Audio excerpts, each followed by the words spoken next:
मैं आपको कितना शरीफ समझती थी, लेकिन भाई ने मेरी एक न सुनी और जो जो उसके मन में था वो सब उस रात भाई ने मेरे साथ किया। आखिर ये सब कैसे हुआ, वो सब बताऊंगी आपको इस कहानी में। मैं बिहार की रहने वाली हूँ। मेरा नाम नेहा है।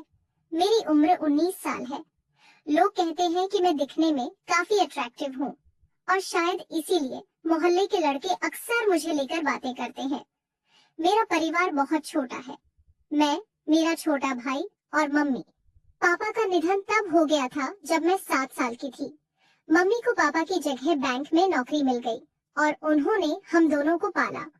अब मैं और मेरा भाई दोनों कॉलेज जाते हैं। ये 3 महीने पहले की बात है। उस दिन सोमवार था और मैं कॉलेज नहीं गई थी। मेरा भाई और मम्मी हमेशा की तरह अपने अपने काम पर चले गए। घर में अकेली थी और कुछ करने का मन नहीं हो रहा था। मैं YouTube पर कहानियां पढ़ने लगी, शायद कुछ दिल बहल जाए। तभी मम्मी का फोन आया। उन्होंने कहा, आज मुझे आने में देर हो सकती है। मैंने कहा, ठीक है मम्मी, आप आराम से आओ। उसके बाद न जाने क्यों मन बहुत खाली खाली सा लगने लगा। मैं बेड पर लेट गई और कब मुझे नींद आ गई पता ही नहीं चला।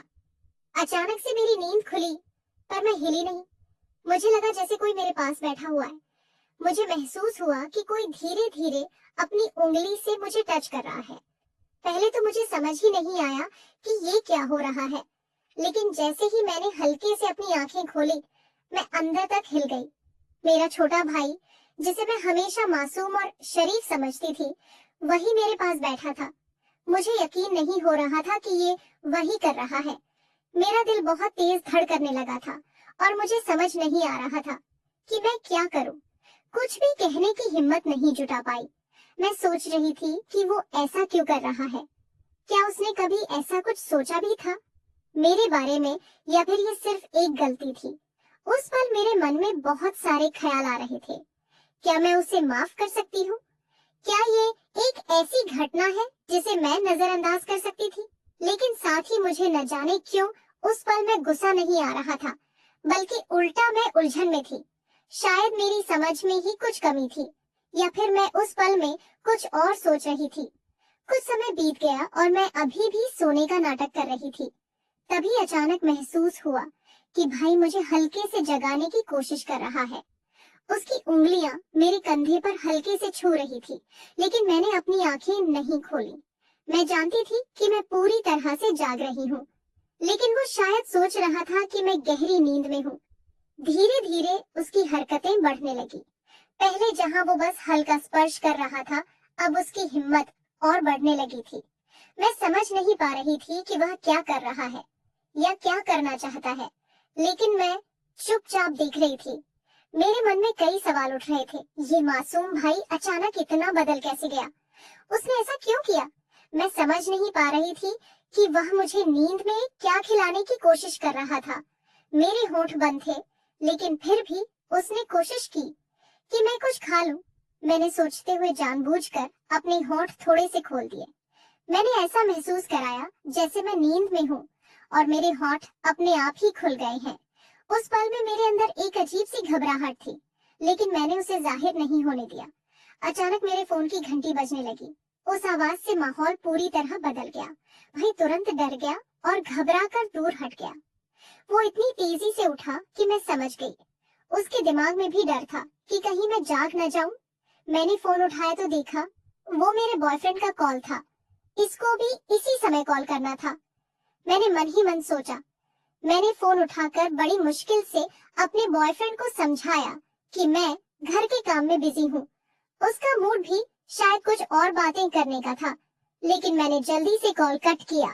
अब मेरा ध्यान फिर से भाई की तरफ था, लेकिन वो कमरे में चला गया और मैं सोचने लगी, क्या मैं उससे इस बारे में बात करूं या इसे अनदेखा कर दूं? बहुत देर तक मैं अपने विचारों में उलझी रही। मैंने सोचा कि अगर मैं इस पर कुछ नहीं कहूंगी तो शायद ये घटना फिर से हो सकती है, लेकिन अगर मैं उसे कुछ कहती हूँ तो हमारे बीच का रिश्ता हमेशा के लिए बदल जाएगा।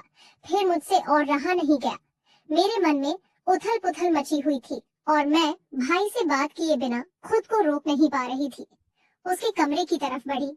भाई का अलग कमरा है जहां वो अक्सर जाकर पढ़ाई या कुछ और करता है। मुझे समझ नहीं आ रहा था कि मैं उससे क्या कहूंगी या किस तरह इस पूरे वाक्य का सामना करूंगी।